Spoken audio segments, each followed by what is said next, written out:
Definitely gotten a lot of responses that are, pretty wild. Particularly because Ian and I do a lot of conventions that we used to, Comic-Con and stuff like that. We've been asked that question many times over the last decade. Why does it resonate? I do think that there was something about being different in the world. The sort of the outcasts. The brothers are different. They're outcasts. They're not part of the the main sort of what I think people related to that kind of like being the outsider, being different. And then I also think there was that kind of the danger, the temptation. Elena was this like innocuous sort of basically innocent little girl, and then by the end of it she was like sucking on blood and burning down houses and killing people. yeah and so I do think like that journey, that metamorphosis was so fascinating to people. Hey guys, I'm Paul Wesley. On the Vampire Diaries I played Ian's more intelligent, better looking brother, Stefan Salvatore. You forgot intelligently superior. That's what I meant. Yeah. What's up, everyone? I'm Ian Somerhalder. In the Vampire Diaries, I played the ridiculous and relentless Damon Salvatore, and I am so grateful to be here. So thank you for listening to us say just a bunch of babble. I think if I had to choose one of the characters I played, I watched Ian get all the great lines. I was always the good guy, and I watched Ian get all the great lines. He was always getting the sassy lines. He was always getting. Season 1, I did. That was it. Yeah, that's what I'm saying. So you got to be the bad guy. I was always the good guy, and so I was a little bit envious, frankly. So when my character took a turn and became the bad guy, the Ripper. I just want one taste. That's all I needed. I just want one taste. One taste.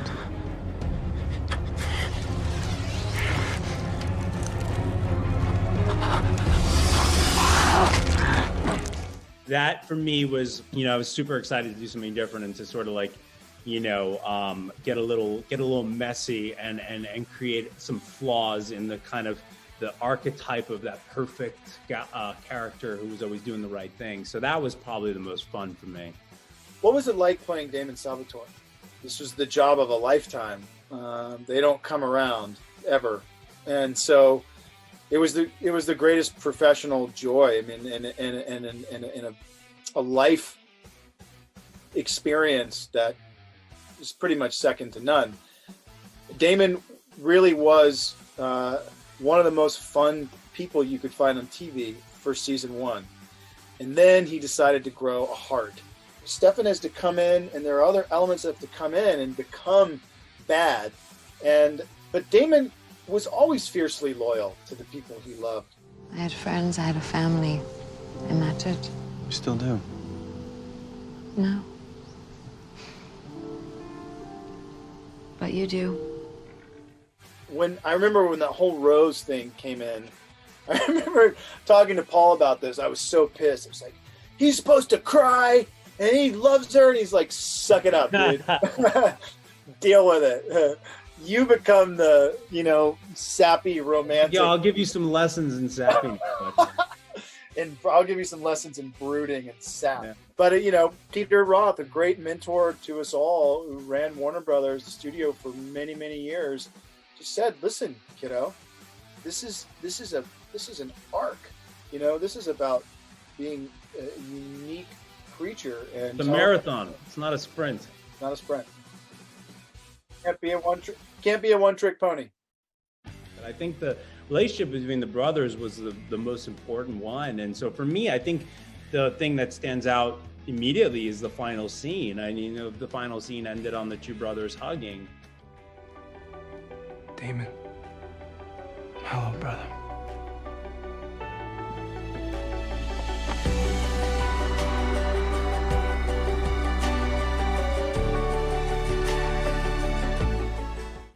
That to me was a really powerful moment because it was the last thing we ever shot. It was the final moment of the, they intentionally made the last scene of the series, the last scene that we shot on the show. And it was just powerful. It was a powerful and cathartic moment. To me, that stands out the most, I would imagine. Yeah. Actually, you're right. That is even just as a man, as a human being, that was a very cathartic moment because it was the end of this entire era of our lives. Yeah.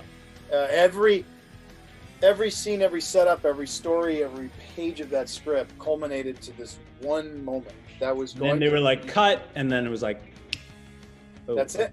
That's that. It was really special. But I also too remember, there's a famous photo. I can say famous because it's everywhere now, of you, me, and Marcos Siega on the rooftop in episode 2. Oh, I remember that one. Where I remember that moment of literally sitting there with Marcos Siega on the rooftop in the summertime in Georgia. And I remember that day, literally that moment, like it was literally right now. And that was 11 years ago in July. 11 years. We were lucky. Well, man, we spent a lot of time, a lot of night shoots, and a lot of freezing nights, and a lot of really hot days, and it's pretty wild, isn't it? And then also a lot of beautiful, perfect summer Georgia evenings. Just sort of like sitting there together, just running lines, and sipping iced tea in the summertime in Georgia, and just looking at each other going, wow, what the hell are we doing in the middle of a field in Georgia at 3 a.m? But we all had each other. Paul and I, remember we moved in next to each other. In season 1, we had apartments next to each other. Yeah, because we wanted to run lines. We wanted to be really close to each other. Right.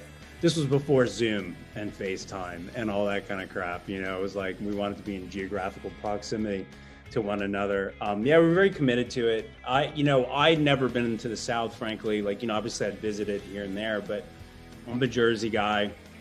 I never, we shot the pilot in Vancouver. Suddenly the show is in Georgia. And then it's like, you're moving to Georgia. You're away from all your friends and family, and so you only have one another, right? It's the cast and the crew, and it's like a big sleepaway camp in a sense. And so you really form this kind of like family, this relationship, this bond with one another, which I think would have been not the case if it was in LA or New York or something, This show never would have been the hit. This show would not have been the hit it was had this been in LA. Yeah, probably. Yeah. Never in a million years. Yeah. No. We had each other. Look, here's the last thing I'll say about that. Here's a television show. Here's a group of young actors. And by the way, I was the old man of the group. I was 30. They were all in their mid to early 20s. But we would shoot, Paul and I spent literally 50, 60 hours together. And then a lot of weekends, we ended up traveling every weekend together for press and stuff. And so we'd spend anywhere between 50 to 80, 100 hours a week together. But on those times when we didn't travel, or even in the end of a night on like a Thursday if we wrapped early enough, but even on a Friday night that became Saturday morning, which we called Fraturdays, we would all still end up, the cast and the crew, sometimes 60, 80 people would end up at the same bar together, just to be together and share a cocktail together and hoot and holler in the Georgia summer, nights. And that was really special. The amount of times and the amount of screen grabs I have of Stefan and Damon bonding over a bourbon and sitting there's this great shot of us like on the steps or whatever, and we're just like cheersing, and it's so cool to be able to like recreate that in a sense. This is our reunion. The company we created together, our brothers bond. That's our reunion. For me anyway. We both love bourbon. And 10 years, it's like 10, literally like a decade in the making. Yeah. And so when the show ended, we had a little bit more time on our hands. And specifically this last year has been a real kind of transformative year in the sense that we've really worked every single day. And so, this is something that we wanted to do forever. And it was really about putting the right team together, finding the right mash, coming up with a name, coming up with the label, finding the bottle, the shape, I mean, everything. This is our creation. You know, this is a real passion, and we needed to commit the right time. We didn't have the time then, and I think now it's a little bit. This was just the right time to do it. I always say that, you know, Ian and I think the reason the show was successful, and I think the reason why we were able to create this company so I think efficiently, is because we are polar opposites in a sense. I'm an eternal pessimist. I always think everything's doomed. I think it's the end of the world. Ian's like, everything's amazing, eternal optimist. And I do think that the two support one another in a sense. You know, there is a kind of an alchemy there. And I can find myself getting into like my pessimism, and he lifts me up, and then I can sort of bring him back to reality sometimes. So, yeah. And so it's a nice blend. And I think for me, that's my thing that I've sort of learned is like, sometimes it's good to be in a relationship, whether it's a romantic or if it's business, with someone who maybe you guys can present different things to one another in different perspectives. It's so funny. We're living the Damon Stefan reality, but now in business together with something that we're so passionate about. For us, the name is Brothers Bond, but it's really, that's just the sort of, I suppose, the small iceberg, tip of the iceberg. The rest of it is, it's a community. We want to build a community, and we want people to have bonds with one another. We want you to form your own, you know, sense of community in your celebration, whether you're having a drink with your family member or your wife or husband or your best friend, whatever. That's for us, that's the ethos of the company. And that's what we hope to really exude and really, I think, for people to experience when they sort of are introduced to our brand. I think hopefully we're doing that. I remember when I auditioned for the Vampire Diaries, I always pretty like take things seriously if I like them. But I remember being like, I don't know, this one feels different. Something's different about this one. But again, eternal pessimist. I was like, yeah, it's probably just my, you know. And I remember me and Ian being on the plane on the way to Vancouver, and me being like, man, do you think to go shoot the pilot? I was like, do you think it's going to be successful? You think we'll get picked up?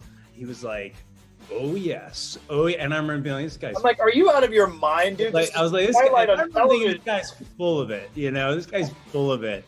And then, sure enough, you know, he was right for once. Yeah.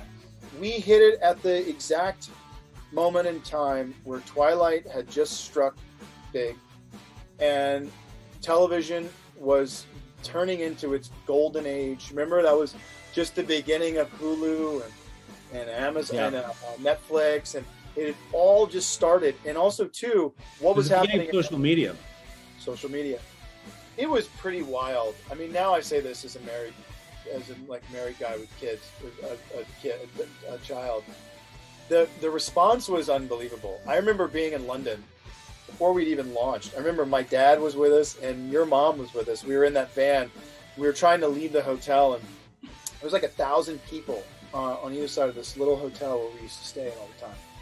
And we had to go through secret entrances, and we had multiple cars, 2 dummy cars, one we were in, one we weren't, one for full security.